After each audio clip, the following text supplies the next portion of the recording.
Ahoj, já jsem Laura a vítám vás u dnešního videa.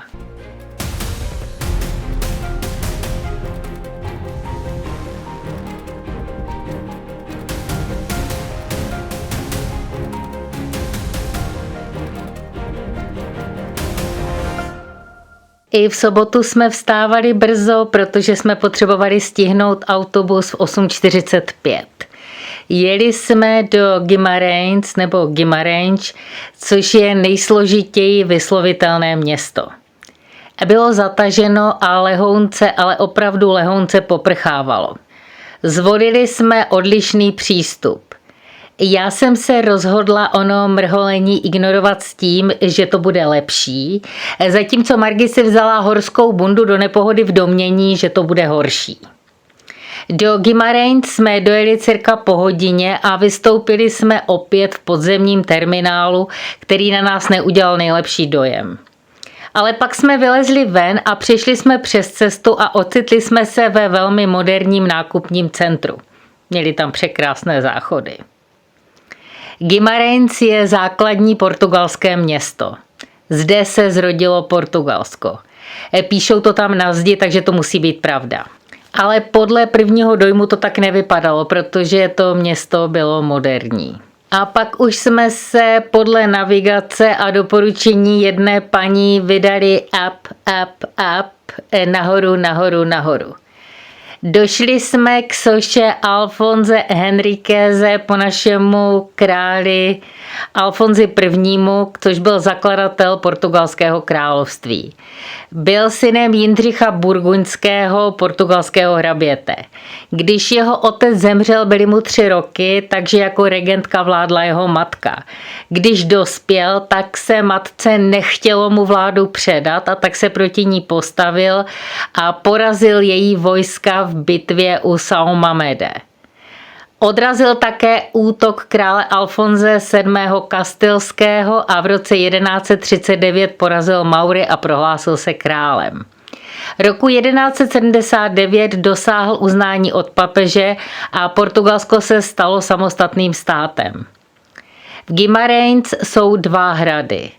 Hrad vévodu z Braganci a portugalský hrad základní. První hrad. První křesťanský hrad. Nebo aspoň jeden z prvních. Prostě hrad Mumadony Díaz. Hrad vévodu z Braganci je blíže k cestě, po které jsme přišli a navíc se v něm prodávají vstupenky. Portugalsky se to řekne Paço dos Duques de Bragança. A jelikož se to píše Paço s takovým tím divným co se zobáčkem, tak jsem to překřtila na Palác Pak. Budování komplexu zahájil mezi roky 1420 a 1422 Alfonso hrabě z Barcelos, nemanželský syn, a to si zapamatujme, Jana I. portugalského a budoucí vévoda z Braganci, po svém sňatku se svou druhou manželkou.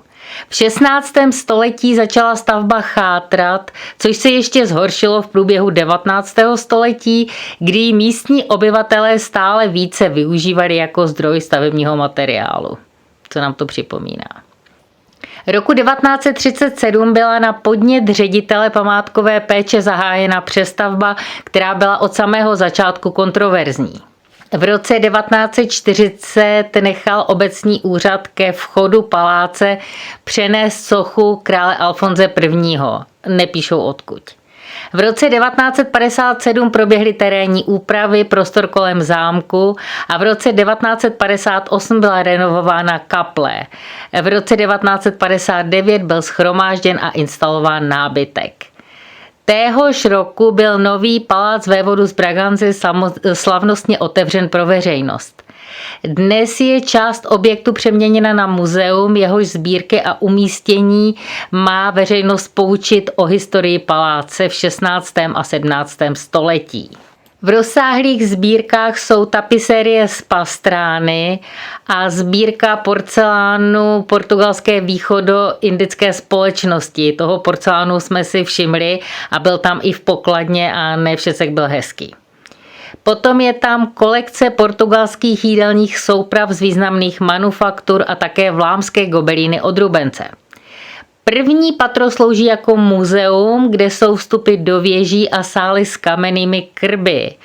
jako salon de banquet, hodovní síň, a salo dus passus perdidus, což znamená sál ztracených kroků, se stropy navrženými jako obrácené dřevěné kýly lodí.